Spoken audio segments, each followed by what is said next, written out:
At my sister's baby shower, Mom laughed. You'll never give me grandkids anyway. My sister smirked. You're selfish to be a dad. I just smiled, stood up, and walked out quietly. The next morning, their group chat blew up. Mortgages due. Where's your share? Don't be petty. You owe this family. I just replied, ask the future mother of the year. I'm too selfish to help. Then I muted the chat and watched it all burn down without me. The day I stopped being the safety net. I, 32M, never thought a baby shower would be the breaking point. But sometimes the smallest moments crack open years of resentment you didn't even know you were carrying. The backyard was decorated with pink balloons and streamers, one of those elaborate setups that probably cost more than most people's monthly grocery bills. My sister was glowing in her flowered dress, one hand constantly resting on her belly like she was already auditioning for Mother of the Year. Mom fluttered around her, refilling drinks and adjusting decorations, playing the doting grandmother-to-be with an enthusiasm I'd never seen directed at anything involving me. I sat in the corner, nursing a beer, watching the performance unfold. Aunts and cousins cooed over tiny onesies and debated nursery colors. My sister held court in the center of it all, accepting praise and gifts with the gracious smile of someone who'd never questioned whether the world would give her exactly what she wanted. Because it always had. The game portion of the shower was wrapping up when Mom decided to share one of her stories. She had this way of speaking that made everything sound like a charming anecdote, even when the knife was going straight between your ribs. She was telling everyone about how excited she was to finally be a grandmother, how she'd waited so long for this moment, how she'd almost given up hope. Then she looked directly at me with that laugh of hers, the one that was supposed to soften the blow but never quite did. She said I'd never give her grandkids anyway, like it was the punchline to a joke everyone was in on except me.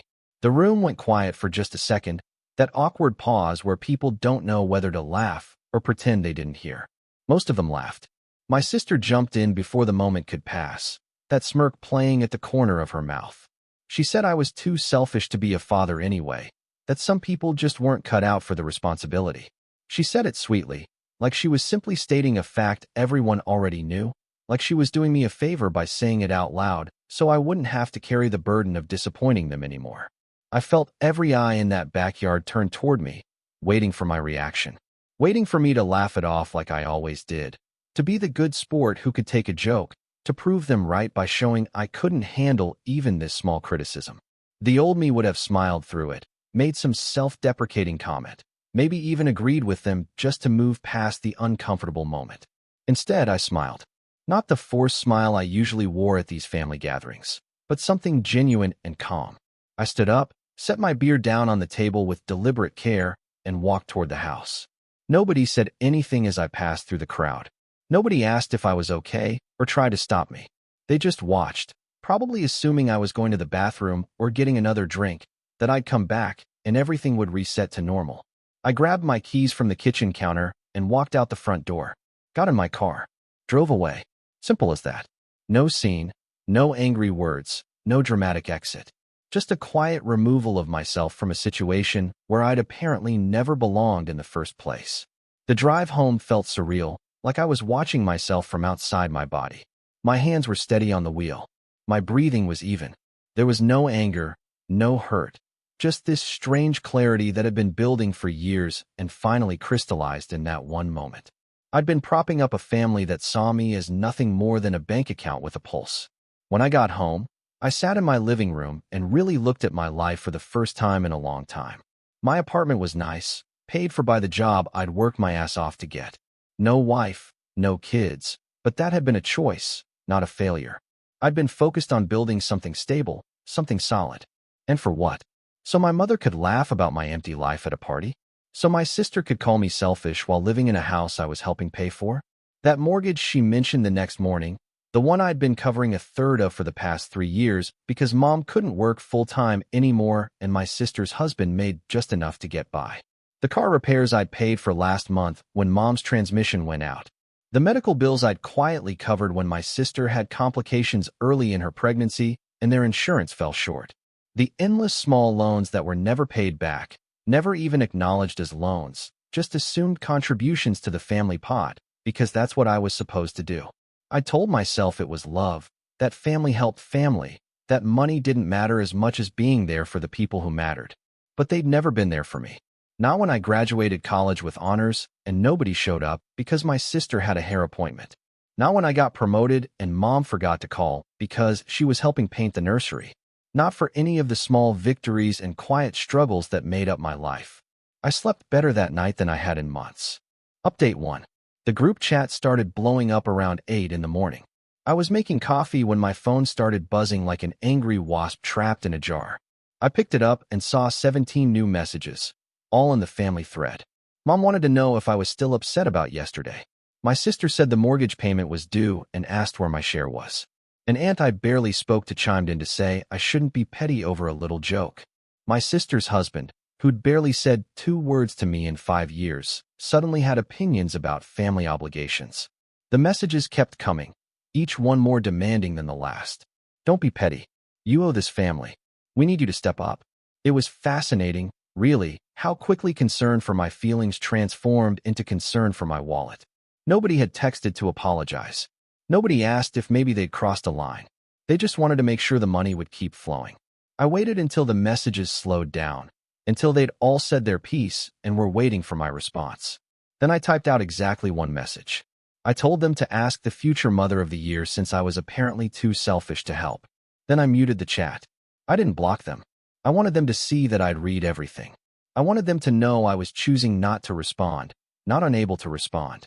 There's a difference between being silenced and choosing silence. The missed calls started around noon. Mom first, then my sister, then mom again. I let them all go to voicemail. I was at work, focused on a project that actually mattered, surrounded by colleagues who respected what I brought to the table. My phone buzzed in my pocket like a distant earthquake, but I didn't check it. Not during lunch. Not during my afternoon meetings. Not until I got home that evening. By then I had 43 missed calls and a voicemail box that was completely full. I deleted them all without listening. If it was important, they could text. And they did. The messages came through even though I'd muted the chat, notification after notification that I swiped away without reading. I made dinner, watched a movie, went to bed early. The next morning I unmuted the chat just long enough to read what I'd missed. It was exactly what I expected. Anger, confusion, guilt trips stacked on top of each other like a house of cards built from manipulation. My sister said I was abandoning my family over nothing. Mom said she didn't raise me to be cruel. Various relatives weighed in with their takes on my character, my responsibilities, my apparent betrayal of everything family stood for. Nobody apologized for what they said at the shower. Nobody acknowledged that maybe, just maybe, they treated me like shit. It was all about what I was doing to them, how I was hurting them, how I needed to fix this situation I'd supposedly created. I muted the chat again. Update 2. A week passed. The messages slowed down, but never completely stopped. Mom tried a different approach, sending individual texts about how worried she was, how she didn't understand what had happened, how we needed to talk about this like adults. My sister oscillated between angry and desperate, sometimes within the same message. She'd call me selfish and immature in one text, then beg me to reconsider in the next. The mortgage payment was late. I knew because my sister sent me a screenshot of the late fee notice along with a message about how this was affecting her credit, her stress levels, her pregnancy. She said I was putting my niece at risk over hurt feelings. That was a new tactic, using the baby as leverage. I wondered if she understood how transparent it was. I didn't respond. My life continued without them in it, and I started noticing things I'd been too busy to see before. I had more time, more energy. The constant low-level anxiety I'd carried around like a weighted blanket had lifted. I went to the gym regularly for the first time in years. Started reading again. Went out with friends who actually wanted to spend time with me, not just needed something from me. Work got better too. Without the constant distraction of family drama, I threw myself into a project I'd been putting off. My boss noticed. Started talking about leadership opportunities, bigger responsibilities, the kind of career progression I'd always wanted but never quite managed to grab. Turns out when you're not emotionally exhausted from being everyone's backup plan, you have a lot more to give to the things that actually matter. 2 weeks after the shower, my sister showed up at my apartment. I was getting ready for a morning run when someone knocked on my door hard enough to rattle the frame. I checked the peephole, and there she was, 8 months pregnant and furious. her face red and blotchy in a way that suggested she'd been crying in the car. I opened the door, but didn't invite her in. She immediately launched into it, asking me what my problem was, why I was doing this, how I could be so cruel. Her voice was shrill with desperation, loud enough that I worried about the neighbors. I just stood there and let her talk herself out. When she finally ran out of steam, I asked her one question. I asked if she remembered what she said to me at the shower. She blinked at me, genuinely confused, like she had no idea what I was talking about. I repeated her words back to her, the part about me being too selfish to be a father. She waved it off, said it was just a joke, that I was being too sensitive, that she'd said worse things and I'd never acted like this before. That was the moment I realized she really didn't get it. None of them did. They'd been taking shots at me for so long that they didn't even register it as cruelty anymore. It was just how they talked to me, how they'd always talked to me. The disappointment, the casual dismissal, the constant reminder that I didn't quite measure up to their expectations. And I'd accepted it for so long that they thought it was acceptable. I told her I wasn't coming back. Not to the group chat. Not to family dinners. Not to the mortgage payments. I told her she was going to be a mother soon, and she needed to figure out how to support her own family without using me as a safety net. I told her I hoped she'd be happy, but I was done being the person who made everyone else's happiness possible while sacrificing my own. She called me selfish again, said I was proving her point, said Mom was right about me. Then she started crying, real tears this time, and said they couldn't afford the house without me. She said they'd have to sell, that they'd lose everything, that I was destroying their future over my ego. I felt bad for about 3 seconds. Then I remembered that they'd bought a house they couldn't afford, had a baby they couldn't support, and built a life on the assumption that I would always be there to catch them when they fell. That wasn't love. That was exploitation. I closed the door while she was still talking. She stood outside for another 10 minutes, knocking and calling my name, but I didn't answer. Eventually she left.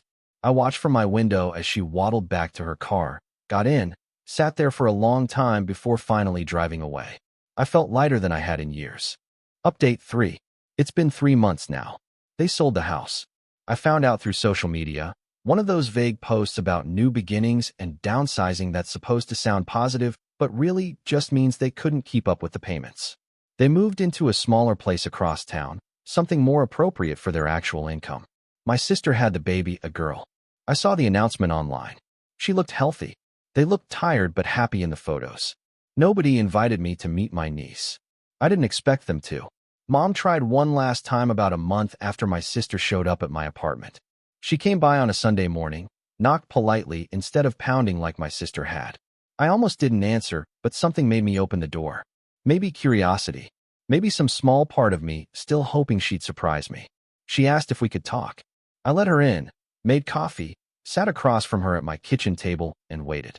She said her piece about family, about forgiveness, about how life was too short to hold grudges.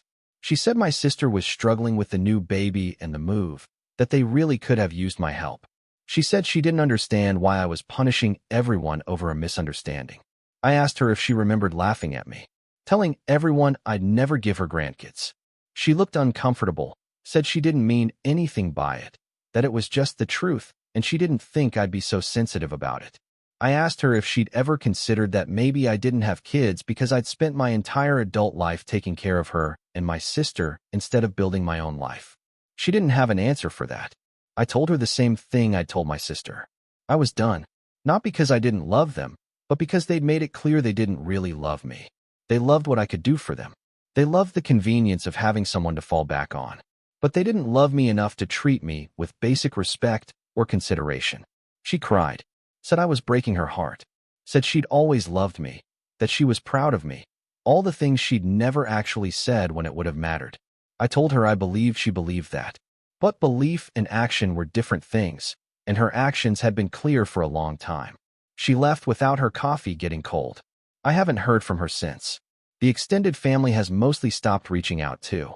A few cousins still text occasionally, the ones who weren't at the shower or didn't take sides. We get lunch sometimes. It's nice. Casual.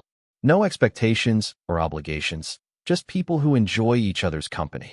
I got that promotion at work. Started dating someone I met through friends, someone who has their own life and career and doesn't need me to rescue them from anything. It's early, but it feels different than anything I've had before. Stable, equal, built on actually liking each other instead of need or habit. Sometimes I think about reaching out. Wonder if my niece will ever know who I am. Wonder if my sister learned anything from losing the house, or if she just resents me more.